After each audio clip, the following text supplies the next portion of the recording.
Saturday evening ஸ்நாக்ஸுக்கு பச்சை நிலக்கடலையை வேக வச்சுருந்தேன். அதை உரித்து சாப்பிட்டுட்டு இருந்தோம். சமிக்குமே கொஞ்சம் உரிச்சு கொடுத்தா அவங்களே சாப்பிட வச்சுட்டு நானும் ஒரு காஃபியை குடி வச்சிட்டேன். சமியும் அவங்க அப்பாவும் கொஞ்சம் நேரம் விளையாண்டுட்டு இருந்தாங்க.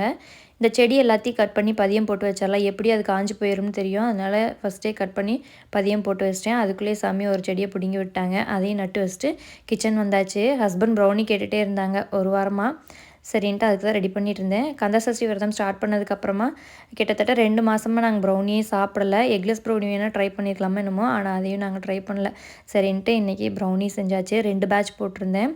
2யுமே ஒரே டைமில் ஓவனில் வச்சுட்டு கிச்சனை திரும்பி பார்த்தா இப்படி தான் இருந்துச்சு. எல்லாத்தையும் அப்படியே சிங்க் பக்கத்தில் வச்சுட்டு அந்த வேலையை பார்த்துட்டு இருந்தேன். அதுக்கப்புறம் கிச்சனையும் க்ளீன் பண்ணிவிட்டு அது எப்போரா வேகுன்னு பார்த்துட்டே இருந்தோம். அது ஆறுற அளவுக்கு கூட எங்களுக்கு பொறுமை இல்லை.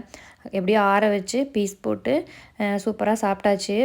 ப்ரௌனி அவ்வளோ ஃபஜ்ஜியாக க்ரிங்கிள் டாப்போட சூப்பர் ஸ்ட்ரக்சரில் இருந்துச்சு. என்னோடய வீடியோஸ் பிடிச்சிருந்துச்சுன்னா லைக் அண்ட் சப்ஸ்கிரைப் பண்ணுங்கள். பாய்.